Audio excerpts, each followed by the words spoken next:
Good morning. Welcome everyone in person and online to the Manitoba Arts Council's first ever annual public meeting. My name is Audrey Dwyer and I'm the Director of Granting at the Manitoba Arts Council. It is wonderful to have you all here together today to celebrate the past year in arts and culture. The Manitoba Arts Council carries out its work on the original lands of the Anishinaabe, Anishinaabe, Dakota, Ayote, Denisoulene, and Nahiawak nations, and on the national homeland of the Red River Métis. We acknowledge that northern Manitoba includes ancestral lands of the Inuit. Our office is located on Treaty 1 territory, but our work extends throughout Treaties 2, 3, 4, and 5. We respect the treaties made on these territories and remain committed to working in partnership with Indigenous communities in a spirit of truth, reconciliation, and collaboration. We recognize that Indigenous peoples' knowledge of and relationship with the land, water, and air is key to a sustainable future for all.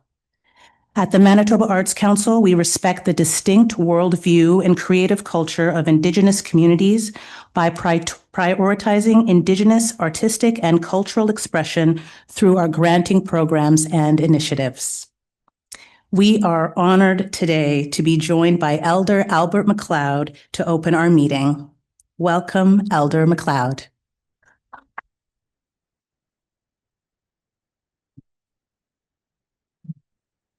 Thank you, Audrey and Randy, inviting me here today.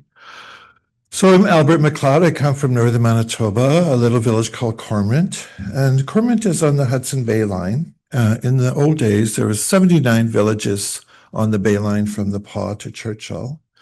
Our family grew up on the third village, Cormorant. It's a small town of half-breeds of the time, about 200 people. Then I moved to the Paw in northern Manitoba, and that's where I escaped in 1975 to take commercial art at Assiniboine Community College in Brandon. And we're actually having a reunion next year, 50-year reunion of our students in Brandon at the college. So my ancestry is mixed in terms of the Hudson Bay Company history and fur trade, and that my Cree and woodland Cree ancestors worked in the fur trade from its very inception in the late 1600s at York Factory. And my Scottish ancestors came in the late 1800s, the tail end of the fur trade, 1850 to 1950. So my identity is very colonial, very merged in terms of the cultures of the Outer Hebrides and the Northern Woodland Cree and Swampy Cree. And so I've lived in Winnipeg for 42 years, and as we know, the dominant or prominent language and culture here is the Ojibwe people in southern Manitoba. And I worked with my mentor, the late Roger Roulette, who's an Ojibwe language specialist for many years, understanding the nuances of the language, the interpretations, translations, but most importantly, the philosophy of the Ojibwe language. And it is a sister language of the Cree culture as well, the Algonquin language. And so Roger helped me understand what these invocations are when we gather as people. We come together as humans to hear about the shenanigans of Mac over the last year. I can't stay, but I will stay next year just to hear what those shenanigans are. And but realizing we don't do this in isolation or alone as human beings, despite having electricity, running water, computers, and the internet, that really has taken us away from the natural world, the spiritual world.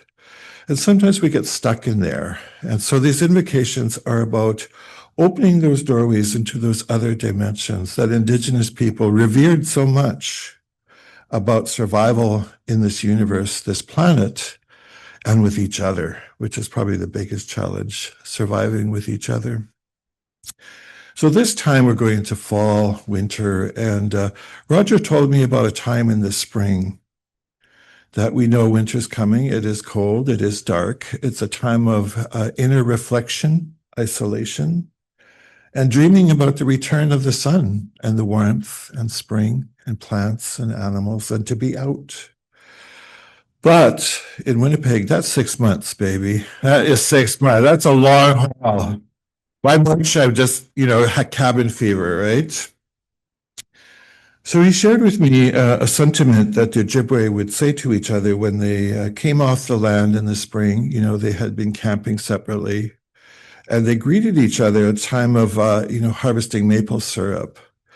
And one of the principal values or philosophies of the Ojibwe is Bapiwin, survival. And we are in survival now, if you look around the world as a democracy, right? So this idea of survival is not something that is just physical. It is mental, emotional, psychologically, politically, and spiritual survival. And he said in the spring, they would greet each other with this term, Gigi Bapamin, we survived. We survived this harsh winter, right? With our science, our technology, our healing medicines, our elders, our philosophies.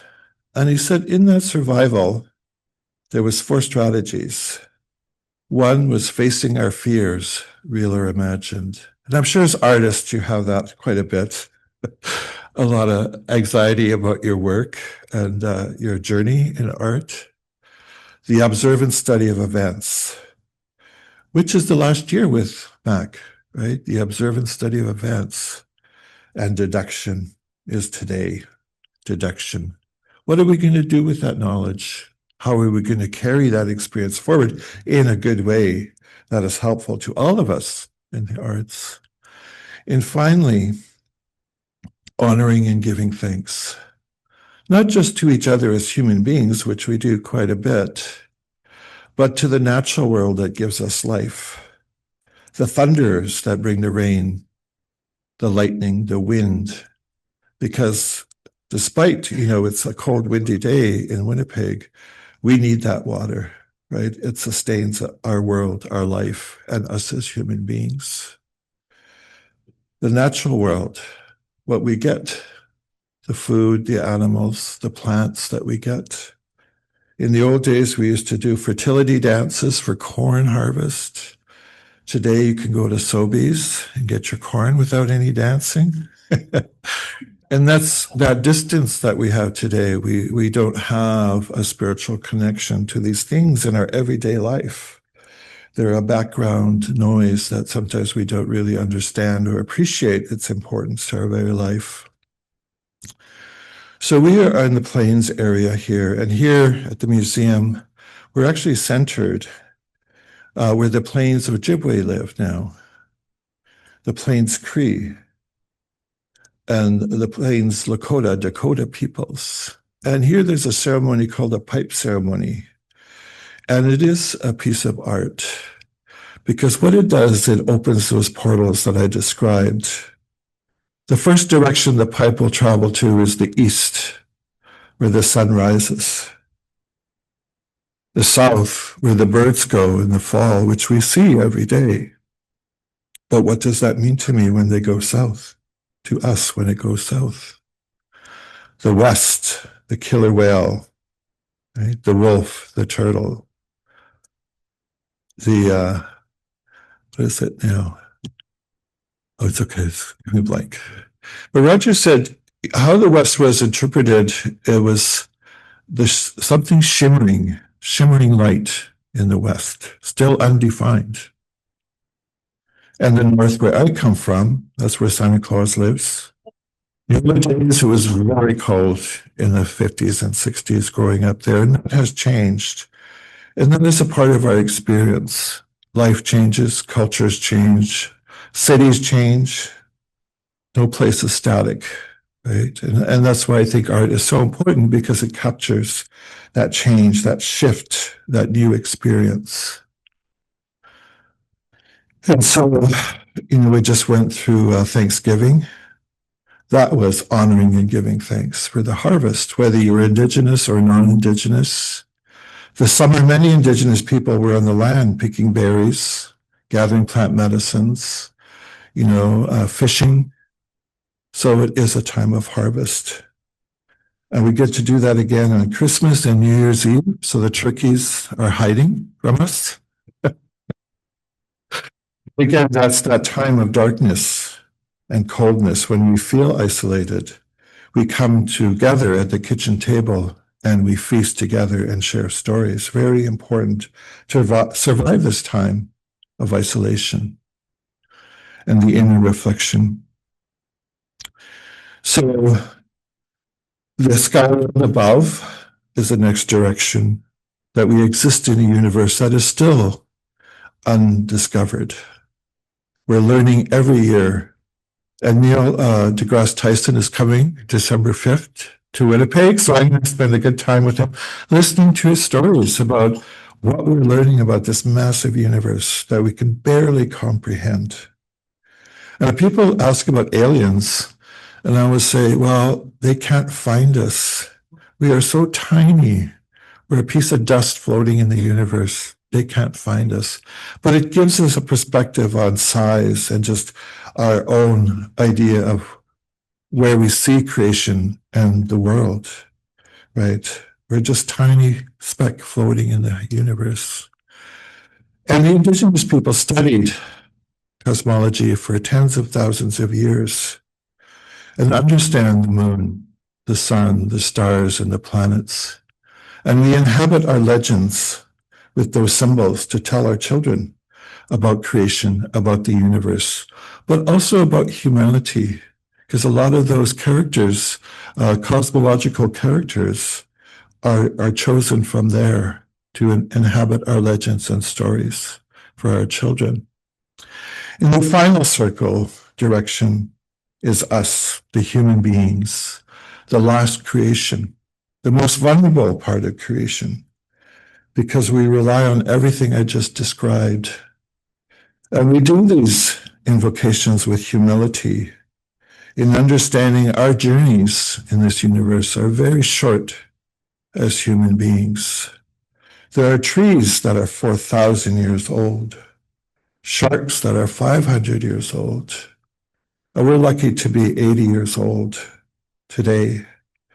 So we do this with humility and respect when we open those doorways, those portals, and we ask those spirits to come in and join us in our conversation, our deliberations, so that they can see us and hear us and marvel at our amazing glasses, eyelashes, hairdos, because they are amorphous. They are not like us. They don't have a shape like humans. That's why they appreciate it when we fancy ourselves up, because it does demonstrate, whatever our challenges in life, that we still enjoy this journey and we greatly appreciate it. So thank you, everybody. Rich.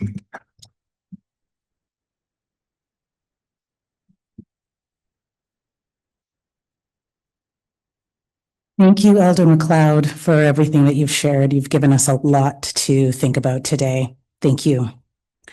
I am now very pleased to welcome to the podium Manitoba's Minister of Sports, Culture, Heritage, and Tourism, the Honorable Nellie Kennedy.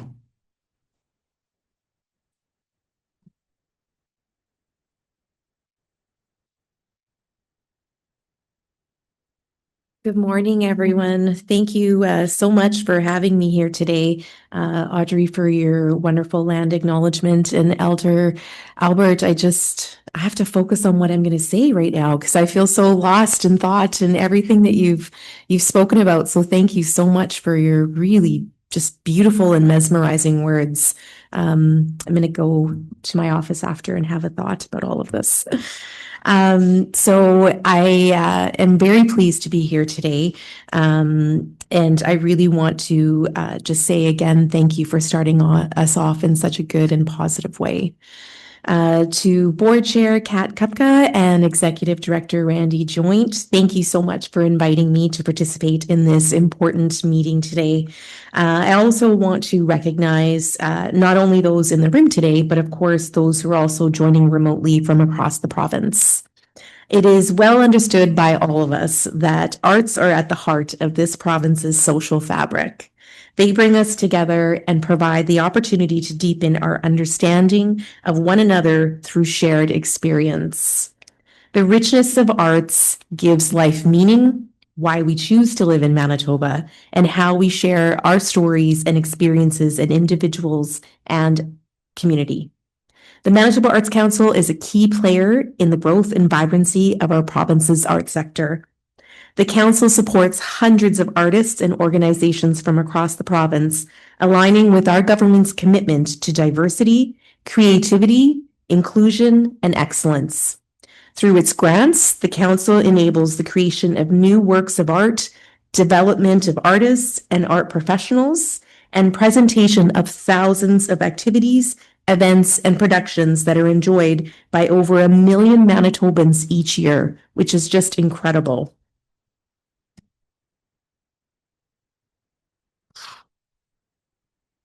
Our government was pleased to invest an additional $1 million last year to further enhance and extend the Manitoba Arts Council's support in this sector. When we speak about the impact of arts, we often think about the way we are inspired, enlightened, and entertained, as well as how they can build bridges of understanding and reconciliation. But the arts are not only essential to our community well-being and quality of life, they are a powerful economic driver that make a significant contribution to the prosperity of our province. The new economic impact study being released today provides important data that quantifies the sector's contribution to Manitoba's prosperity. In addition, the results of the new community value of the arts poll provide information on how our fellow citizens value this important sector. Understanding the arts from these two perspectives helps us all see that public and private contributions to the sector are investments with real measurable returns that benefit all Manitobans, from job creation to attracting and retaining businesses in order to grow our economy. This morning, we can look forward to learning more about these two reports and how the sector brings value to the lives of Manitobans. On behalf of my colleagues at the Manitoba government, I congratulate the Manitoba Arts Council on a spectacularly successful year. We are proud that our government plays a meaningful role in supporting the council's success and continued growth of Manitoba's vibrant arts and culture sector. Thank you so much for having me here this evening or this morning.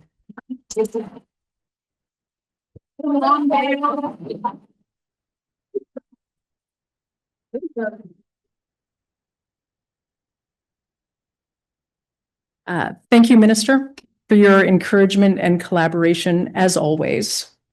And thanks to you and your colleagues for increasing the province's investment in arts and culture.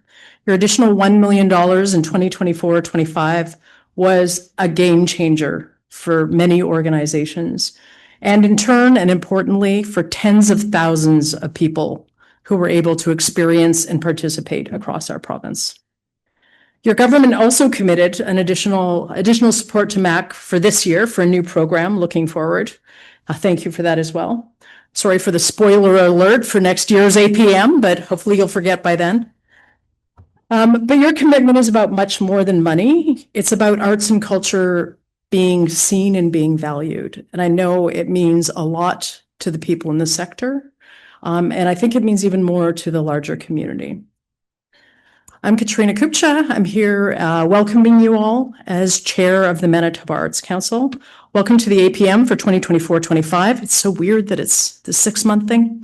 And thank you so much for making time to be here together. I know you are all doing incredibly important work, and making time to join us in person and online is really critical. So thank you for that. Elder Albert, thank you so much. I'm with Minister Kennedy. It takes a lot to absorb that. And the way I felt when you were speaking is the same way I feel when I look at a magnificent sculpture, or when the symphony is tuning up and ready to play and the lights go dark. It's that feeling of opportunity and anticipation and awakening. So thank you very much. I don't want to diminish the MAC staff by saying this next line, because they are an incredible group and they do incredible work. But MAC is a conduit.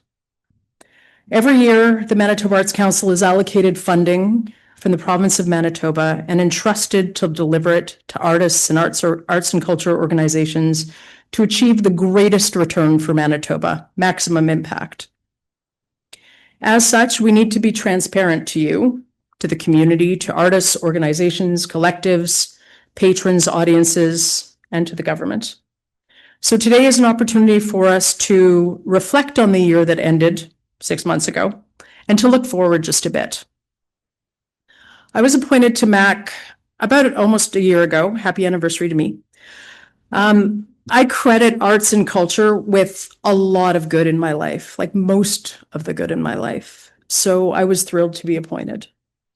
But it also means I'm up here speaking to you in a year I came into midway. I share the year with an amazing and dedicated board. Give a wave to the folks who are in the room. I've got JP Ho, Ben Echo, Kate. You guys are supposed to be waving. Kate Fensky and Vivian Thompson is here somewhere. Fabulous. And I apologize if anyone's in the room that I didn't mention. We've also got some folks online. We've got Carolyn Guire, Teresa Lee, and someone else that I am forgetting, Sarah Stasiak. There we go. I also share the year with previous chair, Roberta Christensen. Roberta is a dedicated champion of arts and culture across Manitoba and was a tremendous chair. Countless people have told me I have big shoes to fill, and I won't be able to. But I am so grateful to build on the strong foundation she's laid. Thank you, Roberta, for your years of support and for continuing to be such a generous and committed supporter of the arts. Thank you also to former board members, Naomi Foreman and Jeffrey King.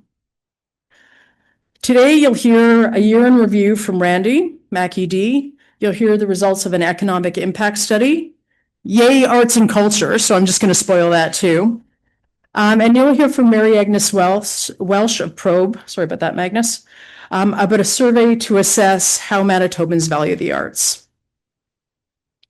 We're here to provide you with information we've gathered that we hope might be helpful to you as you go about your important work. But folks, we're here also with a bit of a rallying cry. Right now, Manitobans need you more than ever. As Elder Albert said, we are in a precarious time. Our economy is facing instability. We need to expand our trade partners. Our young people are disillusioned. We struggle to start conversations and have open dialogue about many things. And the chasms in our community continue to grow. There is not another sector I know that can tackle these areas, let alone at the same time. It's your work, all of yours, and so many others that help people see with both eyes and with their hearts to break down barriers and promote dialogue. It's your collaborations that build community strength and bring people together.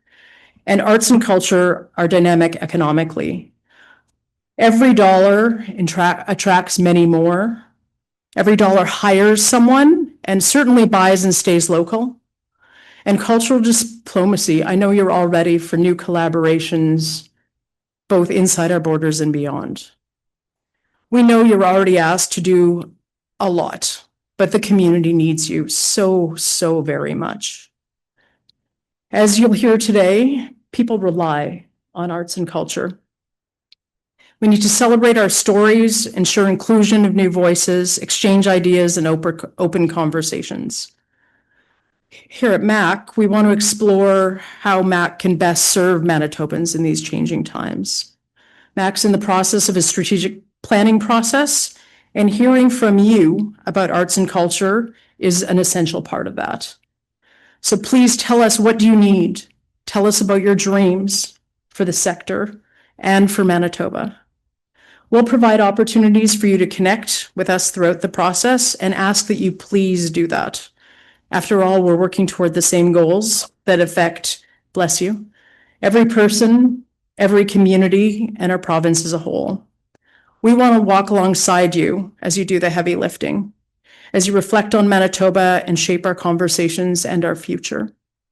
Thank you all again for pouring your hearts and lives into creating beautiful, meaningful, and powerful works that shift who we are and strengthen our province.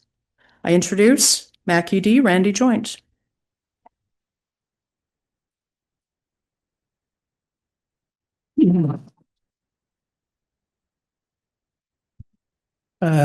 Hi, everybody. Thank you, Kat, Minister Kennedy, and Elder McLeod had to leave, but thank you for that and for the opening, Audrey. Bonjour à tous dans la salle et en ligne. I'm going to begin with a look at the economic impact study that both Minister Kennedy and Kat referenced.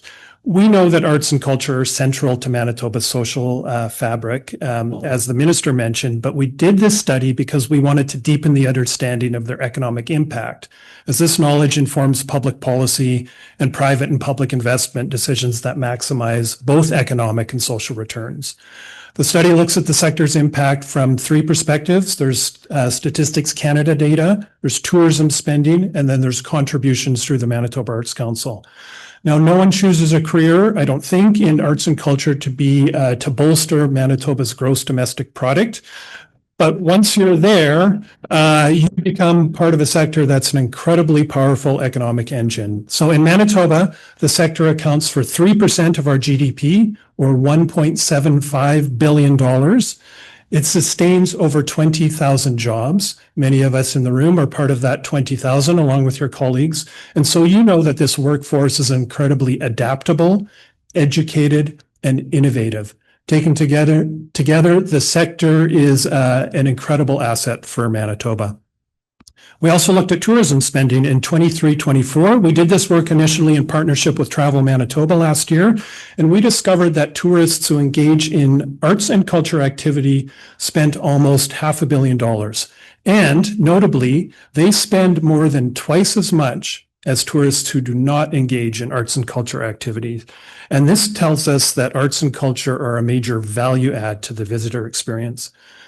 This activity also supported an additional 4,500 jobs from the actions of the arts and culture tourists, and that's not included in the 20,000 jobs I just mentioned. So the same tourism spending by the arts and culture tourist contributed $78 million in tax revenues to Manitoba's treasury. So this return on investment is incredibly clear. And finally, we looked at operating support through the Manitoba Arts Council. And as Kat said, MAC has the privilege and the responsibility to steward some of the government of Manitoba's investment in arts and culture. And a little over $8 million of that went to 102 organizations in the form of annual operating support in 23-24. And these organizations took this base stable funding and generated nearly $92 million in total revenues. This includes earned revenue from things like ticket sales, memberships, concessions. It includes private sector contributions in the form of sponsorship and donations. And then there's contributions from other levels of government. So when we consider this through a multiplier lens, every $1 from MAC generates over $10 in economic activity. And most of this money goes directly to people. So the artists, technicians, cultural workers who bring arts and culture to Manitobans. The sector develops people like no other through training, mentorship, and lifelong careers. As soon as there's a bit more money in the system, somebody is hired. So the sector's contribution to human capital development in Manitoba is incredible. It's a thorough report that paints a comprehensive picture of the sector's contribution to Manitoba's economy, and I encourage you to read it on our website, and we hope it adds to our collective understanding of how arts and culture make Manitoba stronger.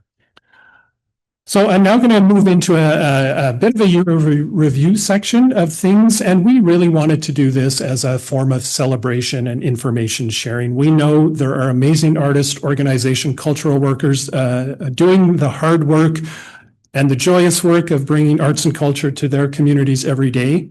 At MAC, our vision is a Manitoba where arts and culture are at the heart of community life, but we're not the ones making that happen. It's the folks in the room and many others, the artists, cultural workers, and volunteers who are doing this. We're all the better for it, and we thank you for it. And as we've seen, arts and culture don't just connect us, they strengthen the economy too. And I'm going to highlight once again the first new investment in the Manitoba Arts Council that happened in 24-25, the $1 million, the first new investment in 20 years. So we can't talk about the year without highlighting that. I'm going to echo Kat's thanks to the government for their recognition of the importance of arts and culture to a thriving Manitoba through this investment, and to you, Minister Kennedy, for your visible and engaged leadership. And this investment made a real difference. Firstly, it allowed the opening of the operating program. That's the program that provides annual core support to organizations. I just spoke about it for the first time in 20 years as well. And 18 organizations were funded through this program for the first time. It also allowed increasing previous year's grant amounts for 27 others. And some of the new organizations had been knocking on this door for 20 years. And as we saw earlier, this kind of ongoing core support gives organizations stability and helps them grow revenues from other sources in order to do the work. It also increased support for the Artist and Communities program, which serves those individuals and organizations facing geographic, socioeconomic, or equity barriers. These are most often grassroots projects that reach communities in a very personal and immediate way. It's important and meaningful work. And it provided the first of 2 years of supplemental, the first year of 2 years of supplemental funding to help our largest organizations stabilize in a post-pandemic landscape. These large organizations have substantial fixed costs, including their staffs, and they rely on earned revenues more so than most smaller counterparts. And it's encouraging to see that these organizations ended the year in a balanced position. So this is a positive sign after difficult years. Now, the 102 organizations that receive operating support mentioned earlier, they report to MAC on their financials, but they also provide statistical data, which provides a picture of the sector's reach. So we're going to look at 23-24 data because we're a year behind. Everybody needs to finish their year and do their reporting. So in 23-24, these 102 organizations hosted over 8,000 public activities. And 1.7 million Manitobans engaged in those public activities in 1 year. And so I know that's more people than there are in Manitoba. So obviously some of us did more than one thing in 23-24. And I'm going to imagine the folks here in this room, I don't know, maybe you count for 1,000 of that, but it's still an astronomical number. And I think of the ideas those 1.7 million Manitobans were exposed to, the conversations we had, the laughter, the crying, the encounters in the lobby and the galleries. And then I think of the restaurant meals, and I think of the transit trips, and I think of the parking and getting our nails done and getting our hair cut and buying the new clothes to go out. And not all of this activity is captured in that 1.75 billion numbers. It's a phenomenal number. And then we see these organizations employed over 6,600 artists. That's the core of the work. And 12,000 volunteers contributed almost 220,000 hours towards making the work happen. It's a true community effort. And remember, these are just 102 organizations. This is not every organization in the province. This is a slice. It's a large slice, but the number is much, much bigger than that.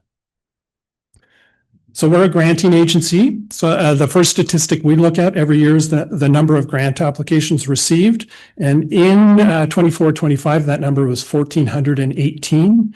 And if you discount 21-22, which was an anomaly because MAC delivered extraordinary pandemic support in that year, that's the second highest number of grant applications in a year. We think this is the new normal.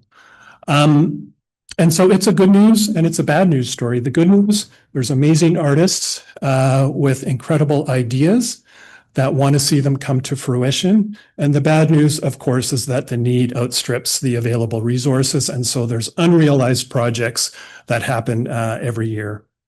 We also tracked the distribution of grants relative to the demographics of Manitoba and MAC's priority groups, which include groups that have historically been underserved and underrepresented. And for individual grants, we're seeing representation that roughly parallels provincial demographics. And there's more work to be done here to ensure that Manitobans have access to arts and culture that speaks to them. But this metric allows some tracking of progress. We also look at geography. And so while it's true that Winnipeg receives the most individual grants in total, on a per capita basis, it's actually the Parklands region that leads the province. And this is a great reminder that creativity thrives in every corner of Manitoba. And this measure, along with the demographics, provide great data for organizing outreach efforts. So while the numbers are important, it's arts and culture in practice, in community, with people, where the true power of the arts is revealed. So I'm going to speak briefly just about a very few examples from the thousands of amazing projects that are happening over the past year. At Laidlaw School, artist Solange Roy guided grades 7 and 8 students to make clay cupcakes and learn creative pottery techniques. And their teacher later fired them in the school's kiln. And as Solange said, learning about local artists to help students feel connected to their community and see what's possible. Learning about local artists helps students feel connected to their community and see what's possible as artists. I went to school in rural Saskatchewan that didn't have an art program, and I remember so clearly the 2 occasions we had visiting artists to our school, and they did exactly that. They opened my eyes to a career in the arts. And maybe more importantly, though, we know arts education builds critical thinking, empathy, and curiosity, skills that last a lifetime. The Manitoba Indigenous Cultural Education Center brought in renowned artist Casey Adams to work with 20 community members, also in pottery, but in a very different fashion. The participants learned to harvest clay and fire traditional vessels in an open pit. And their center's program coordinator said, "It was a gift to witness an ancestral practice return to our communities." And we know this is one of the great powers of arts and culture. It is its ability to help preserve and advance cultural traditions that have been strengthening communities for millennia. The Thompson Neighborhood Renewal Corporation brought in artist Jason Lucas to do 4 murals. Firstly, Jason renewed the Thompson welcome sign to downtown Manitoba, downtown Thompson, and created 3 new murals which honored the Northern Indigenous veterans, the local rapids, and the Northern Lights. Jason was helped by members of the Northern Circle of Youth, a community initiative that provided resources for Indigenous youth in the area. And this project has it all. It has mentorship, and it's just a beautiful example of an artist providing a community with murals that showcase their history and natural wonders. The Manitoba Opera. So many Manitobans know about the opera's main stage productions at the Concert Hall, which last year were the Elixir of Love and La Boheme. But the opera also offers a wide array of community engagement, educational, and artist development programming.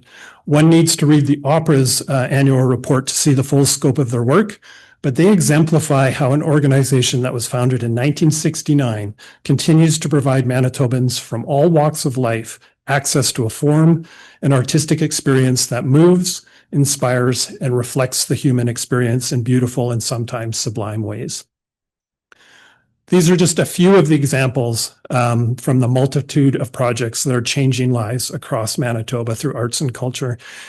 And when we begin to dig into how arts and culture does this, changes lives, we see that it makes unique and positive contributions to almost every aspect of society. This includes improving our physical and mental health, reducing recidivism rates, developing critical thinkers and empathetic people, social cohesion, cultural diplomacy, and on and on. It's a central, powerful force for making Manitoba and the world at large a healthier, happier, more connected, and prosperous place to live. Okay, I'm going to be quiet for a little while now and invite up Mary Agnes Welch from Probe Research to take us through the community value of the arts poll to see how the arts are valued by Manitobans. Not Mary Agnes.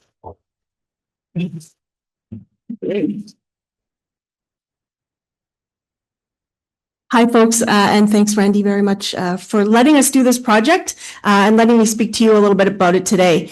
I'm going to run you through kind of what I think are 5 or 6 of the juiciest graphs and slides that tell, I hope, a pretty compelling story of how Manitobans view the arts, how they value the arts, how they participate, maybe where some gaps are. But this is just a taste of a much bigger survey that we did. And actually, I'll go to the next slide here. There we go. That's how we did the slide. That's our methodology. But this is just a taste of kind of a much bigger project. And I think in the next couple of weeks, there'll be a webinar. Randy will tell you a little bit more about that, where we can dig into the details of the data. So I'm just going to give you a few highlights here of kind of these voices of Manitobans, trying to get a better sense of how they value the arts, how they participate, and maybe where some of those red flags are. This is the good news slide. We asked, I've got a few of them, don't worry, there's also some bad news, but this is the good news slide.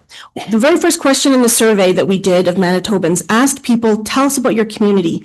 Tell us what makes it special, how you talk about it with friends and family, and arts and culture, especially festivals. That'll be a theme you'll hear from me throughout this, but arts and culture tops that list, especially in Winnipeg. A little bit in rural Manitoba, but especially in Winnipeg, arts and culture is the first thing people talk about that's wonderful about their communities. The neat thing about this slide is I think arts and culture are embedded in some of those other items: volunteerism, connectivity, the diversity of my community. There's arts and culture that kind of underpins some of those other things that we talk about really positively about our communities. So for me, this actually maybe surprised me a little bit, less about Winnipeg, more about Manitoba, but arts and culture is really at the top of what we think makes us special. About 1/2 of Manitobans are what I would call arts goers. We asked a whole series of questions about how often you go, do you consider yourself an arts lover? And this is kind of one good summary slide of those findings. So I think about 14% are maybe the folks in this room, maybe the folks like me who are die-hard season ticket holders, arts lovers, love all the arts. Those are the diehards. But then there's another 38% of Manitobans that are, maybe I think of them as your individual ticket buyers, love the arts, go as much as they can, maybe wish they went a little more, but are kind of still in that arts lovers kind of bucket. So about 1/2 of us are in that bucket. Then there's another 20% who are kind of the opportunity group. The people that love the arts don't get there much. A lot of those folks are rural Manitobans. Quite a few of them actually fall into that pink bar. So those are the folks that we could bring into the fold a little more, could be going to arts experiences, to festivals, to theater, to music a little bit more often, perhaps if they had a little bit more access, and I'll talk about that in a minute. Then we got those folks at the bottom, about 1/4 of Manitobans probably are just not arts people. They don't engage in the arts as much. They're probably still reachable in other ways, but they don't consider themselves as kind of arts lovers. So this gives us a really good picture of kind of the universe of Manitobans, and kind of where we fall on that spectrum, and where those, maybe some of those opportunities are. So then the natural follow-up question to this is who are we missing? Who are the folks that maybe aren't engaging enough in the arts, wish they were, maybe the gaps in some of our audience members? Here's what I would have assumed, and maybe what many of you would have assumed are those folks who are missing a little bit in those audiences. That's that total, 52%. I would have assumed that it would have been lower income folks, Indigenous folks, people of color. And that's not entirely true. Low-income folks do engage, are a little bit less likely to be arts lovers, engaged in the arts, but not as dramatically as I might have thought. Indigenous folks also a little bit low, but perhaps maybe not quite as a big a gap as I would have been worried about. Those born outside of Canada, newcomers to Canada, and people of color, BIPOC folks, racialized folks, they engage in the arts, maybe different kinds of culture, different elements of that big spectrum of the arts, really at extraordinary numbers. They consider themselves, they're much more likely to consider themselves arts lovers, arts goers. So that, interestingly, isn't where the big worrisome gap is. Here's where I think that gap is. The big gap comes in rural versus Winnipeg. It's men versus women, and it's high school sort of education, those with high school or less. And this might surprise some of you, but we see this trend in almost every survey we do. Men are just generally less engaged in civil society, in volunteerism. They have fewer friends. They go to less stuff. They are a big gap. Women tend to be much more connected in the arts and beyond. Education, much more than income, is the source of one of these gaps. People with lower education are much less likely to be arts goers and arts lovers, even kind of more community grassroots arts experiences. And then that rural Winnipeg gap, that is a huge gap. It's a huge gap in access, it's a gap in quality, and it's a real gap in how folks talk about their communities in rural Manitoba. So then we asked a whole schwack of questions to try to understand how people think about how they value the arts, both in their kind of personal life, their quality of life, and in the life of Manitoba. And I'm going to show you the two ones that are kind of now pretty predictable. We kind of know this. We asked it anyway, just wanted to test it. These are kind of the predictable ones. The arts really helps us understand each other. Yep, agree with that a lot. The arts makes my quality of life, my everyday life more enjoyable. Yep. That this is reflected in all the national polling that we looked at, very common in Manitoba. The economy, despite Randy's new data, we're less convinced. There's a lot more work to do that the arts is a really big contributor to Manitoba's economy. Most of us think a little, sure, a little. To the same level as forestry or construction? Nope. So I think there's probably some more messaging that needs to be done to convince folks. Here's the surprising one. And I kind of call this is the elbows up kind of finding. We really think that the arts helps us be stronger as Manitobans, celebrating our unique culture, our unique identities, fostering it, growing it, making us stronger as a province. And this is a way to think of the arts that's a little bit new. And it really, we did a whole bunch of fancy math, regression analysis to try to sort of correlate what your views are if you really believe that the arts needs to be better funded and is a really critical part of Manitoba. And those who really believe in public funding for arts are much more likely to say the arts helps us change things for the better, and it makes the province stronger, and it allows us to celebrate what's unique in our province. So that is a little bit of a new finding. This is a little bit of the bad news. I call this the punch above our weight slide. And I have a friend who has banned the phrase punch above our weight because we say that all the time in Manitoba, especially when it comes to the arts. And for me, there's good news and bad news in this slide. When we asked Manitobans, do you think the quality of the arts experience in your community is very good, fair, poor? We said overall pretty good. 69% of us said it's good. The trouble here is it's lukewarm. We don't, only about 30, I can't even read that with my glasses, 30% said very good. I think most people in this room objectively would say that the quality and the breadth and the volume of the arts that the province produces is better. There's more, and it's better than most other places in Canada. I think we can make an objective kind of assessment of that. Manitobans aren't there with us yet. They don't see that necessarily. They don't fully understand that the arts in our community genuinely does punch above its weight. And this data among Manitobans really also kind of correlates with some data that Travel Manitoba collected as part of that project.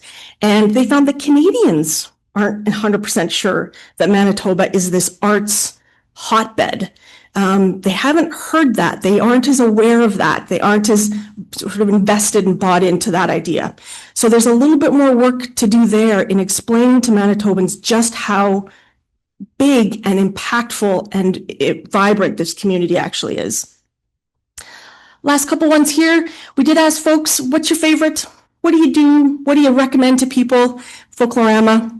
Folklorama, Rainbow Stage, grassroots things, festivals, community events, multicultural events. This really reinforced for me that Manitobans love those things in their own communities that are very grassroots. And when we asked folks, what would you recommend that MAC spend more money on, or the province spend more money on, it was very much about multicultural festivals, grassroots things.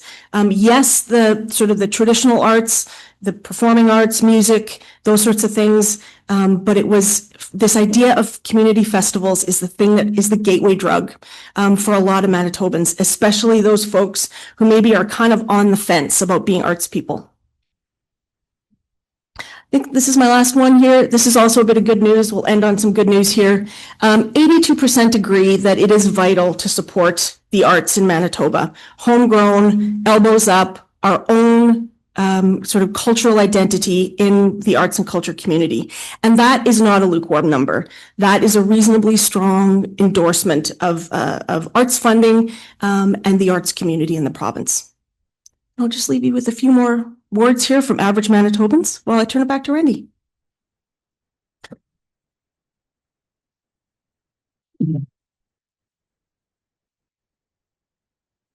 Okay, thanks, Mary Agnes. I can tell you this was a fascinating project to be a part of. It was kind of new for me.